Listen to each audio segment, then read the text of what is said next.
nouveau avenir. Mboka ya bango.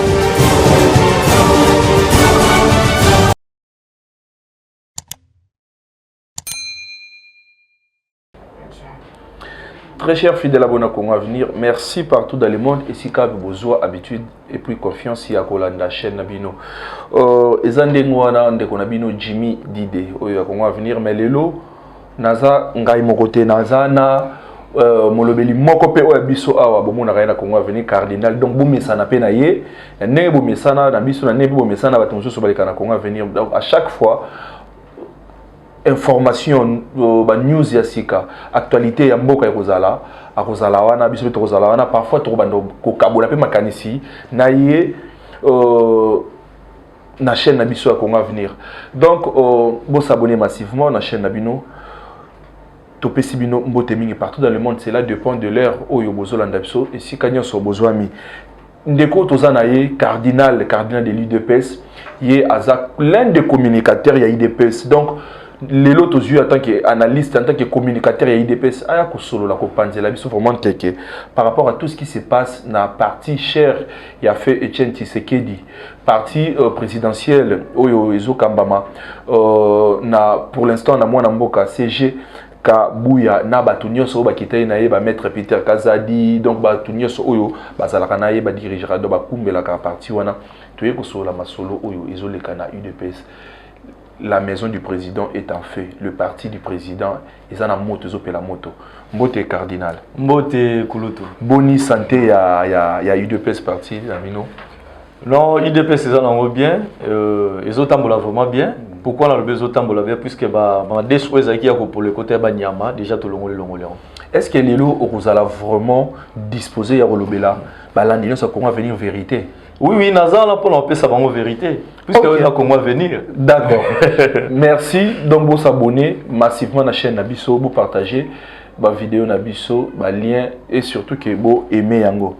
Cardinal bande ko babengi biso mingi yango ngana luka ki vraiment malgré ba multiple programme na yo po lolengi ozobongama vraiment yo pe oyamba mama oyamba mpa sika na ndako. Donc obala malgré do ba démarche nyonso za na ngata ki mobali félicitations puis courage. Mais olobaki okoya koleka ko pesa bande ko kotalisa batu bo solo makambo ndenge ezolekela batu balobi ke sortie médiatique ya CG Kabuya pour bolobela ki yango lundi tant que Kabunda 2018 obi ke to ko répondre mais to zeli tu as la retour en go, donc réplique en go, donc ma lili. Yo le binengeni. Bon, merci beaucoup Kulutu. Réplique Nabiso, eza vraiment réplique mais tout ce que le kuta place était. Il faut to bon le kuta tout ce que la place c'était na terrain o moi na mboka mais c'est le Mousstronger ne babenga kae mais c'est Carolat o alobaki o biso to sali to façonner. Ça veut dire que biso to za parti au pouvoir. Parti au pouvoir, ils ont un alignement dans le il y a d'autres personnes qui disent non, Augustin, il faut pas nous appeler caca ça là, non. Oui, mais parce que tu as dit que pardon, Augustin Kabou est net au ébélier. Tous les matinée politique parce que matinée au yo sur le niveau de popularité bah tu vas causer là on chaîne les étrangers biso batunions sur la qui on a mis na façon ndenge ya beta ndenge répondre ka ba reconnaître qui moi na mboko Augustin Kabou. Non moi na mboka problème est ça nini. Augustin Kabouya tanga lobaka bongo na minute nous sommes au pouvoir. C'est pour cela le but que non ndenge toza na pouvoir parti au pouvoir ezana ba critère na ngona makambu nango. Lelo Augustin Kabouya soka ina chochocho mobwe mwana mboka kingabwa akomona ndeti ke toza palpite côté libiso to salbe. Non mwana mboka Augustin Kabouya zalaki tout droit a expliquer abimisi ba vérité mususu ba tebele bando yo kangote. Mwana mboka Augustin Kabouya lobi makambo ya motuya. Donc il faut oser la moto dans l'esprit à Tshisekedi pour comprendre le Kouana. Makambo moi na mboko Augustin Kabouya bimisi. Atanyango kotanga mais moi na mboka atanyango en plus ba vandi likita na ba na mboka Peter Kazal ba Jacques Mel bango nyonso tout ba vandi ba bimisi sous forme de résolution. Mais oyo moi na mboka Kabunda tangaki eza ye muta comité Yepe mutabu abimisi yango te ba komeli e wuti kingakati na katanga. Oh, nazo kingakati su ndengeni. Nazo yebisa yo biloko mwana mboka kabunda bimisi. Kingakati. Eza yete za ba retombe ya o ezalaki dialogue ezalaki na Lubumbashi. Ah bon? Oh réconciliation ya Kabila na Katumbi nazo yebisa clair. Avant mwana mboka kabundo asala sortie médiatique wana kulutu. Lobi na ngo Jassim na lo bana itando ike. Secrétaire général actuel Ferdinand Kambere ya PPRD azalaki pa mwana mboka Kabund. C'est vrai. Azu papier wana moko atikali Kabund yoko tanga boye. Okobakisa to kolongola te. Alobi iyo mokonzi na yoki. Puisque misolo oyo aliaki. Azu lisusu kaka même wana to kokota na mozino bagete za bongo te. Akeso atikala mwana mboka Faki Diongo. Yo pe sorti médiatique otanga ka iyo mokonzi na yoki misolo de na aliaki. To ela makama mwana mboka Augustin Kabuya. To bombie belé. Il y avait beaucoup de gens bazoto la pona nino Augustin abandaki kolobate tant Kabunda zalaki wana non tant to zalaki wana mwana mboka Kabunda Augustin Kabuya abendie matoi plusieurs fois ayebisi mbalebele biloko zo saleza yango te tika nana yebi yango te que président aye IDPS le secrétaire général Augustin Kabuya lekaki na niveau étude na makambo surtout na yebi yango te. Nana yebi yango te que Jean-Marc Kabund akosaki papa Etienne Tshisekedi ke azaka tangé puisque selon statut na biso parti et lobi que soki leader aza tribu wana muto kolande jamais kolanda la tribu fois que na tribu mususu mais moi na mboka Kabund akosa mowei en plus akosa mowei que aza licencié la relation internationale tala niveau lokuta muto oya akosi mowei sort des années. Nzela les assez banzube. En plus moi na mboka Augustin Kabuya binisi ba vérité moko oyo bato baso ba non état que secrétaire général à parti présidentiel akoki ko répondre individu ya Kabundu te bazala na non a répondre de Kabundu te mais moi na mboka Augustin Kabuya abomine lokuta oyo Kabundu atya na terrain. Kabundu azolo ba makamba baram. Maintenant azolo baram wana Kabundu azalaki premier vice-président Assemblée nationale. Nini oyo alobaki. Mwana mboka a épinglé point oke ya Kabund makamba bandaku nana yebi yango te. Tangelanga cadre le plus riche à IDPS. C'est Kabund. Na IDPS ne bazan nani wakukana Kabund na mbo. Mbongo ngoto lo bagazo na 4 ans.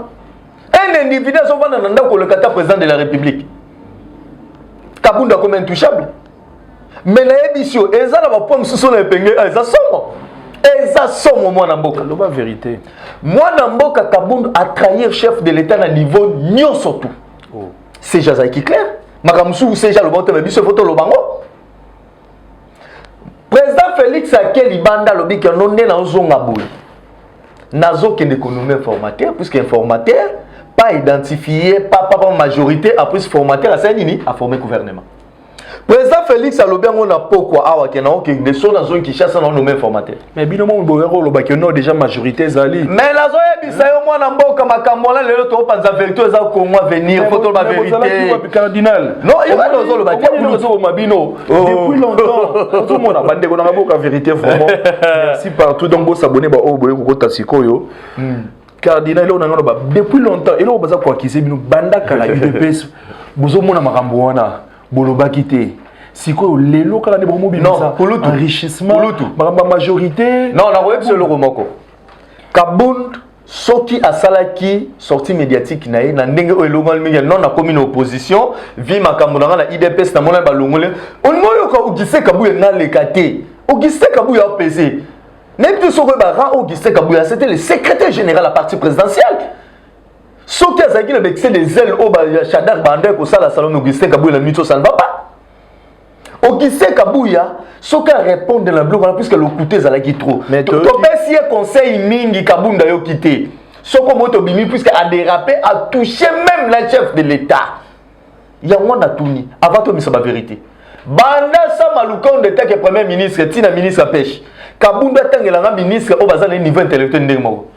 Mais au moni soki biso la vérité on attend théorie bango to kamwe to biso pourquoi parti IDPS ba kambina yango o bazalaki ba pena ba amna bango o bango batika biso le premier docteur en droit muto alongola ba to rien que kana stylo boye oui le fait Etienne Tshisekedi wa mulumba ba kala kanyo so mayele o bazali wana surtout le premier vice-président actuel yani assemblée professeur Mbata tous maître Peter Kazani maître Jacques Mecha donc bezana batu ya mayele ya makasi comment est-ce que bino bundi mais bozo ka muto oyo azalaki si même pas na diplôme azalaka soka na diplôme d'état bozo akomati na niveau et puis donc bon pese makasi oh nous azalaki na on a légèreté problème mais ça ko la entourage ya président même temps on le Jacquemaine Chabani je pense n'importe quand on a Jacquemaine Chabani a outé de ko simer des postes moko boy oui azaka CG azaki CG oui Jacquemaine Chabani azamulubati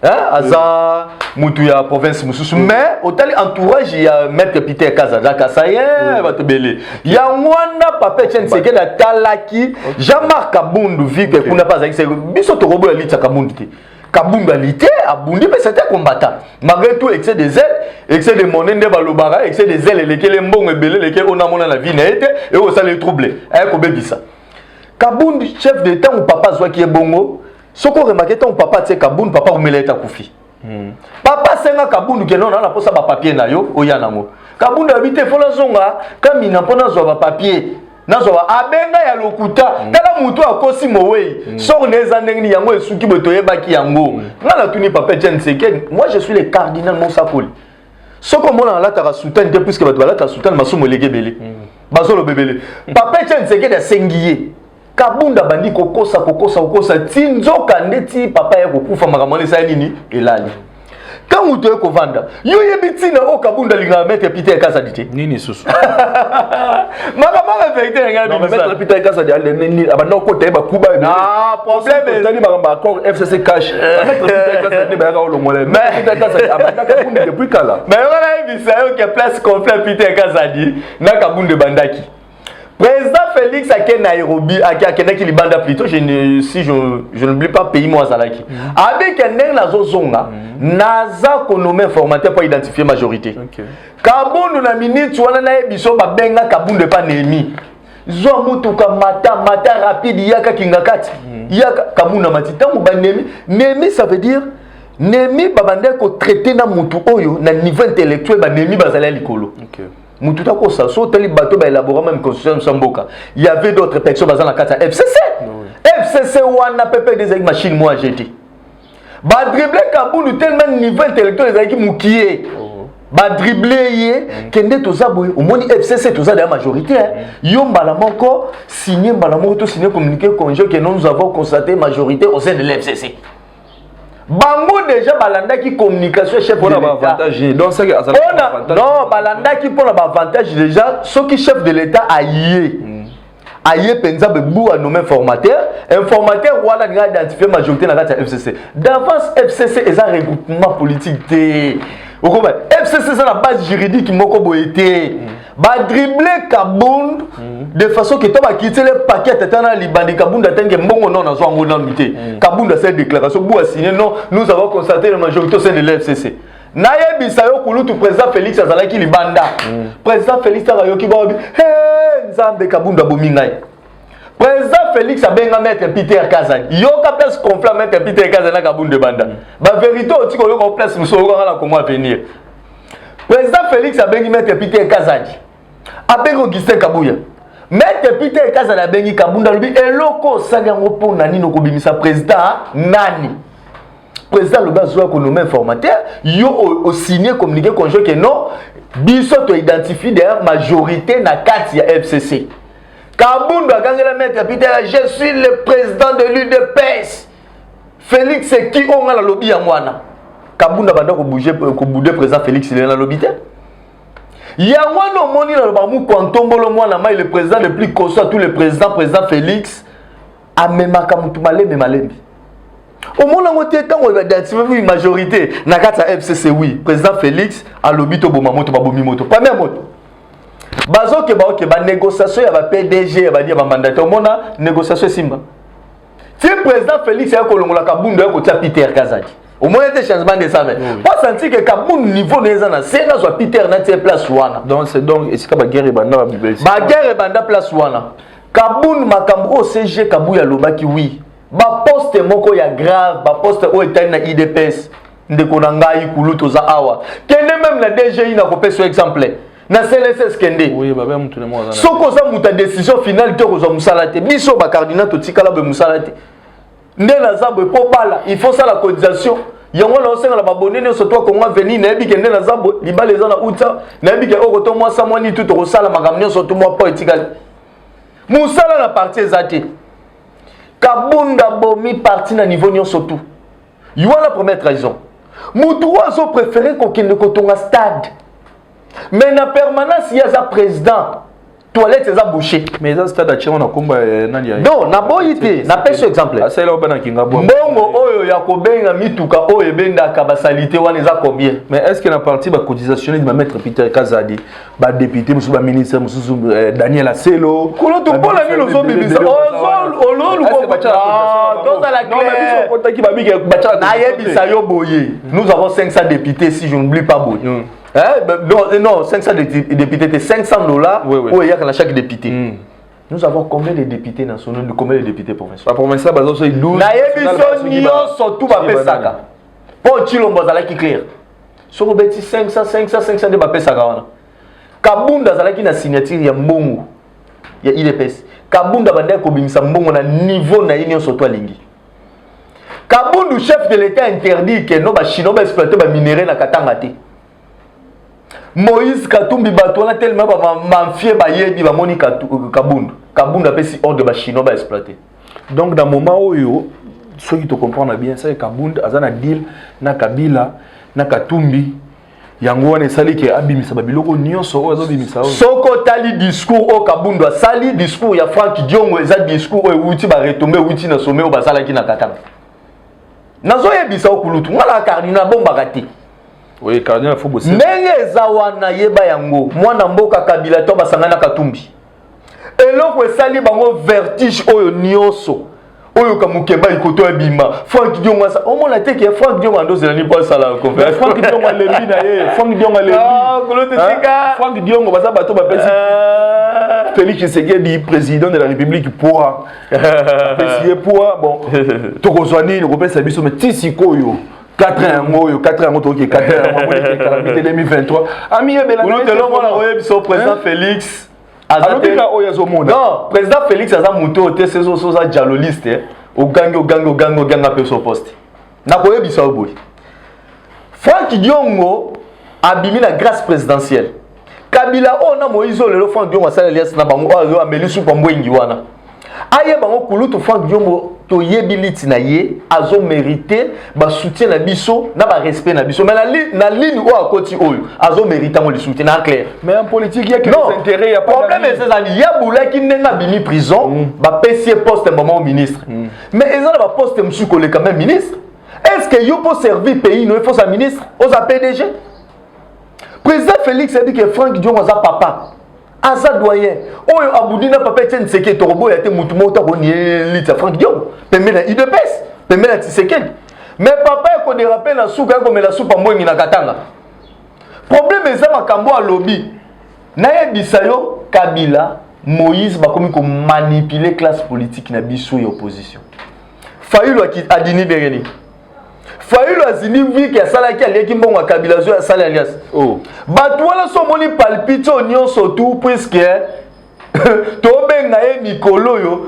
Ibrahimovic abimi na terrain nani so obi Ibrahimovic ala veka Vital Kamere chimi na ye bisayo kulutu chimi moko bazwi omoto bakene na Katanga na bavandi nga cardinal bakatanga babenganga cardinal koloba bakatanga te moni ekiri o basali réunion na bango wana so pe yo réconciliation là ce sont des opportunistes na ba affaire na bato ba perdre pouvoir et ça biso bakatanga te cardinal tango ozofanda ozotala bozali parti politique au UDPS Union pour la démocratie et le progrès social wana tango ozotala lo lenge makambo kendela confiance aux populations pesaki bino parti au pouvoir aux populations pesaki UDPS oyo azaranango na président de la République komona bon à présence du Kibokondi Covid bandimi bayokeli présence du Kibokondi FCC cash money na ko travailler bayokeli na sima 3 ans et demi tu as ko niveau ya enrichissement oyo makambo nyonso oyo komi ko bima oyo mais population wana o ya progrès social parce que to ko ko soukisa kaka ko bonga ya bato ba congolais ba combattanté parce que donc président face la ba congolais nyonso et non seulement ba combattant pour ba combattant ko mingi no ba zu musalate ba donc ba congolais pe mingi no ba zute mais na tongo zo ka makambo wana o nyonso oyo yo ezo sala oneni en tant que bio mutu vraiment ya makasi ya kati ya UDPS ezo sala nga pasipe mawakulu teze sengote. Yo moko le bien président aza président batunyo surtout. Ton président Félix azo qui pouvoir, je pense premièrement on est loba qui naza président ethnique moko boité, naza président parti politique moko boité, naza président ba oba voter là ba oba voter ngati. Mais président Félix koya na pouvoir peuple to comprendre président Félix akutana makambo belé. Covid balamo ko na pouvoir, yo mo utolo bango a. De deux, makambo oyo FCC FCC baza bato o ba dirige pendant 18 ans na pouvoir. Balinga ki batia président na bloc moko ke bato régime wala ndenge yaki ba continuer toujours nango. Soki omoni souffrance parce que biso pe ba militant UDPS toza parmi petit peuple o azo souffrir. Et non que souffrance za rapport à bato opposition non. Et ça pe na biso ke na sala raté. Pour na zo moi carburé fona diaspora tinda boy na banyo surtout. Président abandaki ko travailler na bambuma mabe même au sein ya famille politique na yemoko.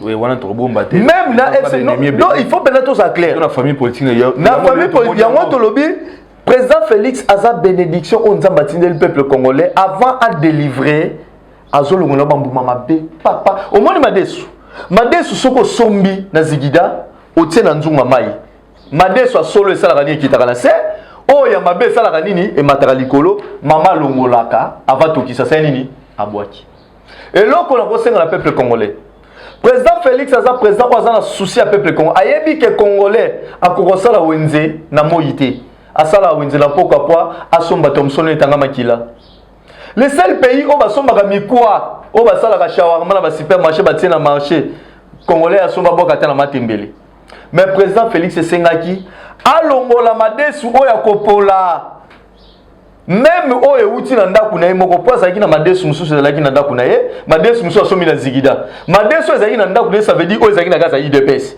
madesu ezalaki na zigida ba coalition FCC cash ba bloc wana na minitso président sangisi yango na nzungu moko atamize alongoli na koyebisa ba congolais boy 2020 avant kutu 2023 lokola bambuma mabe onyo surtout balongwe président Félix Baromona puisque la minute au papa n'a pas eu le peuple à souffrir président Félix soko zongi souci malobaki ni tant que na est lobby avant de se sentir dans un chef de l'état il faut payer na SSA nini écoute mais si le est que bunagana toboité nous avons 26 provinces il y a quelques provinces si je ne dis pas 3 provinces au bord de l'Anzala mais d'autres provinces au bord de l'insécurité.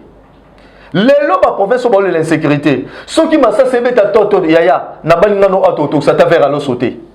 Il y a un privilège ils ont la bande de kouana pour le problème enzala toboité. Bunaganda to petit problème wana.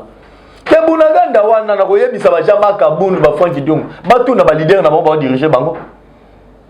Donc Frank Diong maramba lobby on ezalo kuta kende excuse dans 2023 to tourner page à Félix Tshisekedi. Comment est-ce que Frank Diongo aeka ko baksa oyo Jama Kabunda Lobaki oyo Jama Kabunda Lobaki yango wana confrère na biso Pero Luara makambo Lobaki est-ce que batu nyonso wana bakoza la bazo kosa vraiment papier wana etamboli mutazo tambusa mo Ferdinand Kambere oh ayati ke pa Jama Kabunda yepeka ti pa Frank atike pa Frank Diongo mususu akoya na yebisio bazebele bazobima journaliste na bango journaliste oya kingakati pas journaliste moi no auto bima lobi awa Louis France zobe Louis France asali nini journaliste kingakati asali nini non bakaboli basali classement lokola Ibrahimovic abimi Vital Kamerhe abimi muto ayebi ba géniaux mais Louis France asali comme ça asali nini atunda batu to mona biso no moni wana atuli loko mo wana landa yango Louis France azo toucher même la chef de l'état soki ezala mutu oyo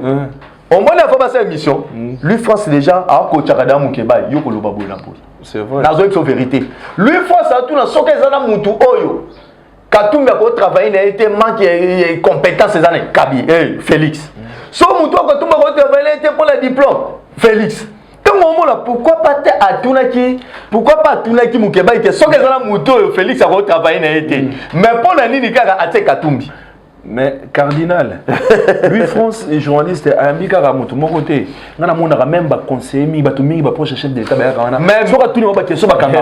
Non. Donc yo so na donc yo pas la bidon, yo pas na yo et ça va donc bazo. Ngana contre lui France a outi ko yamba maman moko boye, maman Kilemba, Kilembe plutôt. Oh Peter Kazadi, aza Kabilisa. Combien d'années?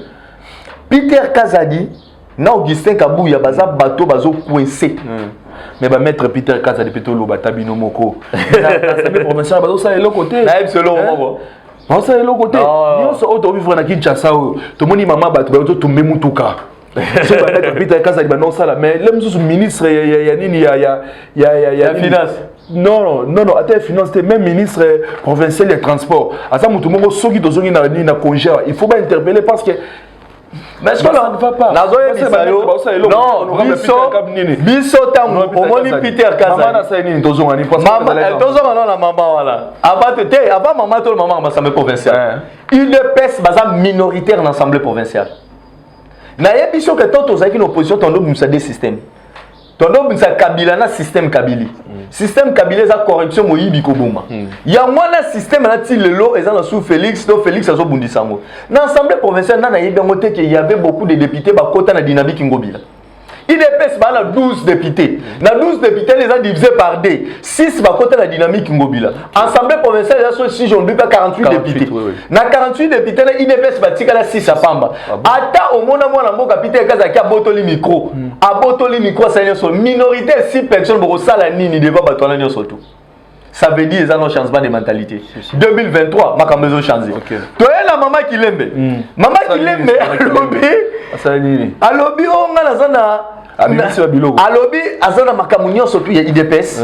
Félix Aza est compétent pour diriger. Maman qui l'aime, moi non, maman ou à lobby qui est Azana, bibliothèque, nous sommes IDPS, maman Mélie soupe en Mbwengi. Oh. Amélie la soupe, Yangolo, oh, Yakingabwa. Oh, ya fresh one. Donc c'est qu'il y a 4 IDPS, mais on m'a dit sur Bélé. Il faut que Yungu là. Et là, comme maman a lobby, la voyez Bissaïboui. Peter Kazadi a côté IDPS avant 1990. Nazo pesa ba information avant 1990. De deux. Peter Kazadaza parmi les premiers jeunes oyo ba envoyeur qui résidence à Papa Etienne Sekedi le 24 avril 1990. Donc azabena mwana parler. Est-ce que le premier docteur en droit a coquille qu'on nommé un traitement comme conseil juridique? Naye Peter Azala qui conseiller juridique à Papa Etienne Sekedi. Oui, même président peut directeur cabinet. Directeur de cabinet en matière juridique. Oui, ce que le problème est ça, Ezanine. Mais si vous avez honorable Peter Kazadi, vous avez trop pour l'année. Nazo Fongolo, la vérité, mon corps, papa. Bruno Chibala, tant aux oppositions, nous avons foutu l'enda où c'était Peter. Bana Bruno Chibala, besoin d'un temps. Bruno PB, Bruno PB, vous allez la soirée Moutalongo et comme. Non. Mais la vérité, mon corps. Si vous lobby, si vous tombez au Kizé Kabouya Rolongwa. Bon, vous savez, les blocs, on a noté la pétrole. Yon n'a pas de couloir, tu n'as pas sur comme chef de l'État. On comprend que ma photo là, on voit la version web. Faut passer à la recherche, Bruno Chibala, Peter, on t'a foutu les mots en dao. Ok. Bana Bruno Chibala, qui n'a rigéné pas Peter. Bruno Chibala, t'es comme premier ministre. Moutali Bosso benga Peter. Peter, pardon, on a posé un peu ministre. Via Oyo Sala qui pose na récompense. Peter a lobby jamais. N'a pas trahir l'État Papa Etienne Sekedi. Peter n'est dans la première partie politique qui n'est à Kota. Le 24 avril 1990, Peter Azala qui si je ne pas à l'âge de 18 ans. Tant que bani musa atika la koke na parti politique mon côté au pouvoir moi atika au travail été avec ça Bruno Chibala niet dans respecter vision Fati il y a Papa Etienne Sekedi lelo comment fait-il siko que lelo to comme na pouvoir Peter Anaza lelo na facilité ko kende et pas chef de l'état na poste $100,000 chef de l'état PC a trahi chef na ebso lelo secret mon la ebso et ça na deux personnes on a confiance à chef atoko tonga bango c'était Augustin Kabuya na Peter Kazadi. Vérité émission lelo Kabunde ma biso mona force à Kabunde non qui on a Moïse baluka Kabunda kata maloba non yoka kulutu il y avait beaucoup de gens bazolo ba okoti pe na sujet wana Kabunda kufela mwana Pour les lobos au pouvoir. Bacha moto kuna. Yoka la ibsa. Maman retraite sinati. Le ça union so. Na retourne le lobo. Et puis Kabound a tiré les cassous na RFI a confirmé à l'obiango na 2023 oui bango Félix Tshisekedi le président de la République a tiré l'attaque au les Kabound. Ah mais les c'est. Ah on pousse na pembe na ya Katumbi te, ya Kabila te, ya Fayulu te. Non. Même à terre te wane non. Et puis abi nyonso oyo ça les agitation. Non, abimi si bon pas c'est justifié na mbongo o aliaki. Tout à fait normal. Au moins son net yo pesinga mbongo. Na sa mission mo ba e umela. Il faut que la bimsala lo bala contrôler te. Ça veut dire il faut Kabunda comprendre lo komoko. Na bato baloba ke besoin pouvoir pour na Kabundu. Biso to ni alite Kabundu te. Kabundu a participé qui parce qui brique a tia qui poto ke na pouvoir. Maintenant ce qu'on a koloba. Kabundu a kufela mwana oui. Mon on a pété sur Azaraï. A kufela mwana oui, mais a gagné koleka. Bato sikoyo basio mibali na bango bazika na permanence. Oyo lelo ti lelo bana na bango bazo lukali pakolia. Bana na bango bazo sanga mbonga minerval ya kofuta na école bakoloba nini. Pona ngai ba vrai bato o ba sacrifier pona IDPS pas IDPS va pouvoir eza bango. En plus soki lelo Félix aza na pouvoir et non que pour la lite ya Kabundu. Eza porte tata na ye apanza kinzela pona ye. Alongola ki banzube. Kabila oyo lelo tolobaka oyo leka. Oh Kabila na pouvoir.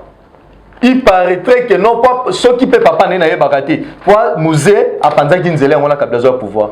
Bon oye Kabundu na ko panza nzela pona pas au pouvoir. Après ça zo baki na kozala candidat mais tu éviter ceux qui te donnent le baboye cardinal tout côté pénal ça ne se passe si tout qui déjà pour chiter pour tout moni Kabund oui donc à l'obéque azali une opposition a une pouvoir azali une opposition a une énergie a un système n'engetambola pour parce que à siège na eka diagonale na bino et tu éviter ceux qui Simba pourquoi parce que tu éviter ceux qui Simba biso pesa la bonne chance na ye tu éviter ceux qui Simba pour ils ont un confrère mo Freddy Noël tuyo à l'obéque IDPS c'est ça le gola wenge JBB CBG est-ce que mon ami ça a BCBG Simba est-ce que déjà Simba par rapport à mes amis et surtout zone nisma totali ba mingi ba utayi na IDPS na ozui ba Bruno Chibala ba Mubake ba fait CG Mavungu et Simbate bon tu évites sur ya IDPS mais tant au mona ke Kabunda au chaspeni na permanence na ye na 11e rue wana en diagonale industrielle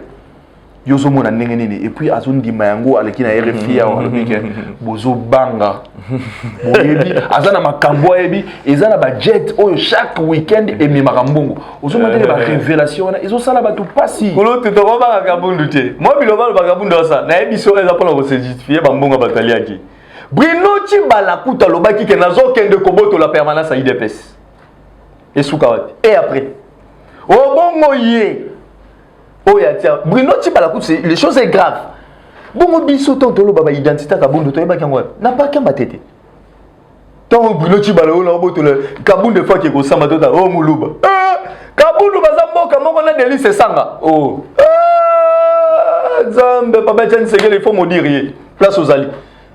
Sikoyo Bruno Chibala lobaki ko botola azuite et après lelo mozindo bongo ye Kabundu motala omoni biso IDPS eza parti moko jeté lit na biso faut ça quand lit mona ba ANC ya Nelson Mandela lit ya Nelson Mandela ndé mona papa Tian Segele Kabundu eza mon pépé vi ba mbongo ba minéré na habité Kabundu avant ça la ba déclaration wana Kabundu ateka so ba minéré pa ba chinois 9 millions o était folie na degré moi grave Yaya Kabundu nazo ebisa yo soka sala qui sorti médiatique na ninga kama oui aza partout non tout le monde qui pète tout nous sommes dans la démocratie tout à fait normal que mutu moko longwe pa eza mutu liboso te o akena IDPS eza lokwa wenge 4x4 ya solo soko kei na ebisio lelo eza libulu Kabundu tant alinga à se faire grand il faut amikitisa azana humble pour nanga na moni 6 mois nyonso tout o Kabundu azu ya maki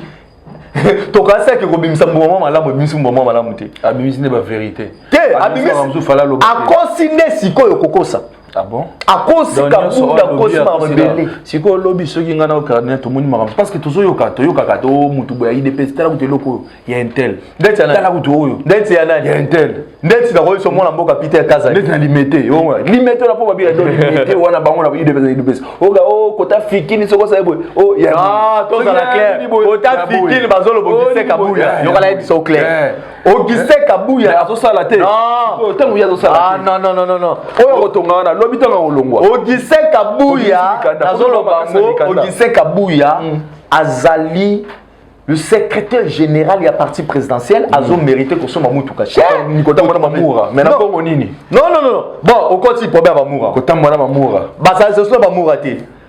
Mamoura ba pesa ki mwana mboka Peter Kaza di 5 mois. Tala, uzomona. Auguste Kabuya 5 mois. Yoka sikoyo. Net Peter Kaza di. Jama Kaboun 5 mois. Pourquoi? Mamoura ba za ba garde républicaine. Ba oyo ba garde chef d'état na famille. Auguste Kabuya, Jean-Marc Kabound, Félix, Peter Kazadi, ce sont les 4 petits ninjas comme si IDPS na pouvoir. Ba papa ba vendre ba papa ba lembi. Politique au papa andoya nango et ando singa toza pouvoir te. Mais Félix Tshisekedi na ba ninga ne ba sangal ba zu pouvoir. Toza ki na ba moko. Vipe ke ba mo abato ba comme na danger via séparation na biso na FCC, yobi FCC ba yebi, FCC baza ba spécialiste ya combattre ba avion, ba spécialiste ya enlever bato ya ko bomba bato. Ah bon? Vous comprenez? Ba spécialiste baza kuna na kati. Ah bon? Président Félix Abino ba garde républicain o da ba comme famille ba garder bon. Ba moura na ba longwa pona nini? Jean-Marc Kabunda beta garde républicaine mon matin na résidence na. Ah bon? Nous sommes pas vérité monsieur Bobia parce qu'il est là. Garde républicaine, Jean-Marc Kabunda yebe policier fort pas garde républicain azonga pas bango bazan esprit moko ko beto masas. Voilà un. Président Félix Abiba longo là-bas. Garde républicain histoire moko la Kingabwa so boye bango ti. Président Zoel na Kingabwa, ba garde républicain de bakanganzela. Garde républicain yebe te Jean-Marc Kabunda. Yoka ba excès des ailes. Jean-Marc Kabunda garde républicain non ko bimate président Zoleka. Moura Jean-Marc Kabunda pesa ordre bazo moura la batie na jib bakena na ndaka Jean-Marc Kabunda beta efimbo. Oh. Bazon ça. D'ailleurs la biezaki belé. Eko le kawana Jean-Marc Kabunda eko kene na oya. Président déjà continue na kata salle. Na koyeb so na suka Jean-Marc Kabunda leko andoluka na place nana tina ke sa biloko wana. Na ko chite na. Président continue na salle Jean-Marc Kabunda ye. Ba moura ce président déjà continue moyo côté zate on nazo songa sima nazo kota na tout ba mo ali soko meki to buko makolo to bomayo Jean-Marc Kabunda le boye bisa président na bino ngane mutu na sala pas comme président siko batu oyo bazo garder chef de l'état ozo ça bango président na bino mais ba garde républicain ba comme que se plaindre non na régime le cas to mona boyete bino moko bana ndako bozo banga ete e bozala ndenge ni nzoka nde ezalaki mission moko esalamaki eutaki likolo epala l'homme de Kingakati dans l'homme de Katanga de façon que Jean-Marc Kabunda sala ba sabotage bongo tango ba garde républicaine ba ko fâché ba luka contre chef de l'état coup d'état sanini et salema dede tango eloko wana raté actuellement tozongi na maloba au secrétaire général alobaki Jean-Marc Kabunda étant que qui a que ne proposer remaniement au sein de l'armée. Jean-Marc Kabunda qui a proposé chef de l'État, non, il faut tout ça la remaniement dans l'armée mobile. Nous avons dit que deux petits ninjas, deux maîtres ninjas, tinda qui yo kende, le col a Félix a bloqué ma camébélé, yo a prochié, yebisa Félix a ça la remaniement, le col a yo kakayo, a ça la retolobi, kisi et polaka, yanzambe et bimaka. Eza ya solo. Jean-Marc l'acception ba image au garde républicaine ba yaki na ndako na yo ba panzaki asopaki biloko ye moko nzoka biloko ando sala wana lokola Kabila sale loko oyo ke James Kabarebe azalaki chef état major awa na Rwanda comme conseiller en matière de sécurité ya Kagame et loko wana lokola revesaki apesaki Jean-Marc Kabunda ba kombo ba généraux musu ba Rwandais oyo ke soki président Félix Andimi Jean-Marc Kabunda pesa ba kombo wana Jean-Marc Kabunda bandaka ka corps ya FCC cash Jean-Marc Kabunda abandaka ko travailler pour na Kabila et non pour na Félix na IDPS. Donc, Bandeko, on a aussi la vérité aux hommes pas cardinal, tout sanité. Pour rappeler qu'il est parmi l'un des communicateurs, il y a parti présidentiel, UDPS, donc parti où au bazar na pouvoir. Donc, nous sommes tous au monde où, bangonde bazar na base na yango ndé tokemba ndé tosala nini makambo te toza la base na ngote ba individu ba toza la base na ngo biso te donc to benga qui est pour qu'il y a vraiment de décortiquer tout cela par rapport à actualité aux agi mikolo merci vraiment pour la disponibilité na yo cardinal mais eloko mo muke tozo donc to subsana yango tango tozo ka eloko muke to sisana yango Kabunda zo confirmer ba politique il y a parti politique na ye. Mais biso to yebi avant muto abanda kolbande on abanda déjà comme ça la démarche depuis longtemps. Et batu ba simbi ministère intérieur oyo et simba ka batela ka format elanda ba comme parti politique et ça bino UDPS. Donc c'est que bino kana kati UDPS boyebaki makambo wana ya Kabunda ezana batu mususu o bayebaki makamba parti politique ya Kabunda lobby akolingaka longora mais babombela chef de l'état. Merci beaucoup Kulutu. Et ça question moko vraiment la ligne kutu tezanga. Kabunda abanda de ko préparer loko yo bandakala. Tant le président Félix a commis chef de l'état, Kabunda abanda ko prétendre que après Félix ezalaye soit ce que l'autre mot salami Félix a koufi yenda remplacer. Kabunda boni ba machine nyo sotazi c'est les simbita bi ça va. Nazo bloqué bango côté gouvernement. Ayebi que makambo au ministère ou simba kama ba parti politique eza ministère intérieur. Président Félix azalaki na posa que moi na mboka Peter Kazadi azala ministre intérieur. Kabunda bi Peter na mayele o azana ngo. Na bwanya makambebele o azan puisque Kabunda. Mais c'est le bas mayele. Non, te na boyité, na zolo ba makambo susu. Mayele niveau ya Peter na Kabunda ezandeti Kabunda azandeti na Gombe awa Peter andeti na Maluku mais pas autant okagité a distinguer qui peut-être la même soumettre Peter a distinguer Kabunda non Kabunda te Kabunda soit distinguer non et à l'arrêter te to mais à cause ça le distinguer Kabunda aselo aza mayele aza maître otoyebi mais Kabunda attaque aselo na condition donc pion nazoto ministre intérieur de façon que okobimiselanga mikanda parti politique mais koyebisa mutute ataki aselo na condition moko boy papa Kabunda lobi bien que mikanda ya parti ni azongo depuis le 14 juin 2021 ah bon 14 juin wana 2021 Kabunda azalaki no président ayi ya UDPS oui Kabunda makamboye en 2022 en janvier 6 mois so 7 mois sikoyo ministre intérieur au yebi que aux autres travaillent dans la vision chef de l'État. Oui. Aux autres travaillent pour la partie aux isa ministre intérieur pour la quota ya UDPS. Danger moko boye na compte ya UDPS. Ce qui le assez lo ministre intérieur a ko se défendre pour la kawana. Danger moko so pour la UDPS. Comment fait-il que ata au moni que son secrétaire général au Salamabe okende okoki ko sengata audience c'est pas autorité morale au bengi président de la République. Oh ya bimi na côté no président na moni Kabunda alina ça la partie naie pour malgré batinde ba kombo na son président boyi chayo bima ministre donc au monde to za botala eloko eza bien te ata moi souci wana donc selon ngapé na koloba ke ministre intérieur a craché na mémoire ya Tchenti Seketi ça veut dire so ka za wana ezaki pour la mission moko be ba ça la partie pe na yebi so kanga data lelo remaniement zoya Daniel Aselo azolongwa. Oh. Kolongwa azolongwa ba ministre intérieur mususu. Daniel Aselo tonga olongwa na yebiso kanga data lelo. Azonga na IDPS te aokendela asi. OK. Kanga data lelo no yebiso aokendela asi. Data lelo donc data lelo kanyango merdi. Na kosenga la président Félix Boy.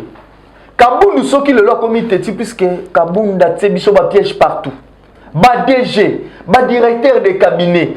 Pona IDPS mutu azalaki koloba zate Kabunda di okokende bona kena lukata musala ko kombo na CNSS ote Kabunda déjà tina sikoyo biso ba combattant ko vivre ndenge ni soki biso lelo ti ba combattant za mal vibo eza pona Kabunda na décision finale j'assume nazo loba yango mais lobi to mai bande ko loba susu ke o ezaki pona Shekina pona non CG Kabuya batika bloko wana mwana batu Makam to boyité as secrétaire général a quoi continue d'après ba oyayi et non qu'est-ce la carte atina kaba non continue d'après oyayi mais pour la Shekina en tout cas pour les locaux nga la boyango moi quelques personnes au bakei ata ba samba la Shekina za ba étranger teninte mais la logique président congolais oui baba congolais ba pe na mayele nege zala o nyo surtout ayebi ke Kabunda tsaki wana na rosenga la président Félix bakende libanda.